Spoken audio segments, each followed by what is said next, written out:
The Honourable Leader of the New Democratic Party.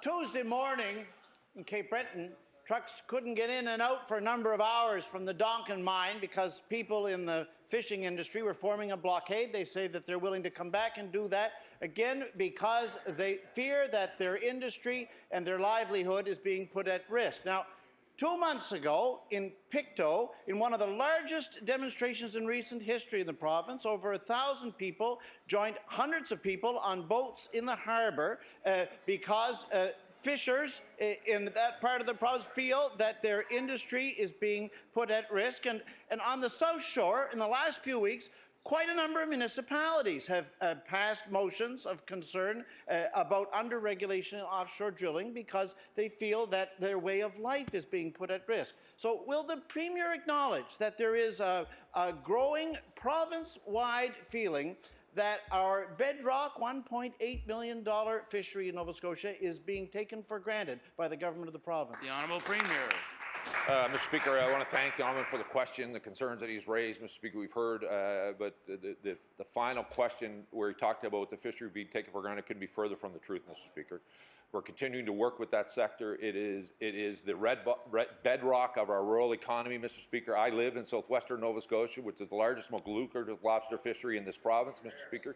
We continue to strike the balance on how we continue to have activity around how we continue to have activity to make sure that we protect that resource, Mr. Speaker, at the same time ensuring that we maximize the other resources that we have, at the same time protecting the environment. That is always the balance. We'll continue to go through that process. We'll continue to go through that process, Mr. Speaker, to strike that balance. The Honourable Leader of the New Democratic Party. None of that changes the fact that the Premier has refused calls for a broadened environmental assessment at Northern Pulp and has allowed a tidal turbine to spin without environmental monitoring in the Minas Passage and has permitted offshore drilling without the availability of a capping stack. So I want to ask the Premier, why wouldn't people in fishing communities and in the fishing industry, on the basis of these facts of the Premier's action, feel profoundly disrespected? Honourable Premier. Thank you, Mr. Speaker. I appreciate the honourable member's question. Mr. Speaker, we continue to make sure that we strike the balance, Mr. Speaker. There's a regulatory environment that any activity within inside of this province when it comes to that resource goes through. We're continuing to we'll go through that. We'll make sure the community is being heard at the same time, Mr. Speaker. The decisions that we make will be based on science and evidence, and we'll continue to do so. And I want to reassure the honourable member that the turbine in the Bay Fundy is not spinning, Mr. Speaker, at this moment in time that he just alluded to in his question. The reality of it is not. But I want to assure the honourable member we're going to continue to make sure and how do we harness that energy the best we can.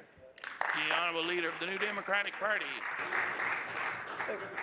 John Davis, the director of the Clean Ocean Action Committee, which represents almost 10,000 people who work in the fishery in the southwestern part of the province, said recently of weak offshore drilling regulation, they pretend to consult the public and then give the industry what it wants. And Ronnie Heighton, president of the Northumberland Fishermen's Union, said about the plans at Northern Pulp, we don't like to be bullied, we don't like to be lied to, and we don't like to be treated like our knowledge doesn't matter. So will the Premier agree with me that his government could stand to do an improved job on listening to, on working with, on actually paying attention to and consulting the industry, the fishing industry in Nova Scotia? The Honourable Premier. Thank you, Mr. Speaker. As he would know, Mr. Speaker, that is independent from us. The regulators going out, looking at how do we best make sure that we strike the balance of ensuring that we protect our traditional industries at the same time maximizing the value of the resource we have off our coast.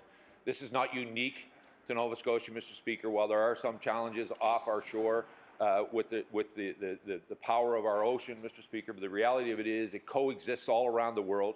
We're making sure that if that can happen in this province, it'll be done in a safe way, same time protecting the resources that we've relied on for a very long time. I want to remind the honourable member, since coming into government in 2013, we've continued to go out and promote the fishery across the world. We've increased our exports over $2 billion, Mr. Speaker. We've opened up a market in China. We know the value, Mr. Speaker, of that resource, and one of the things we want to make sure is that fishers get the real value of that and not have the price be driven in the bottom like it has for decades in this province.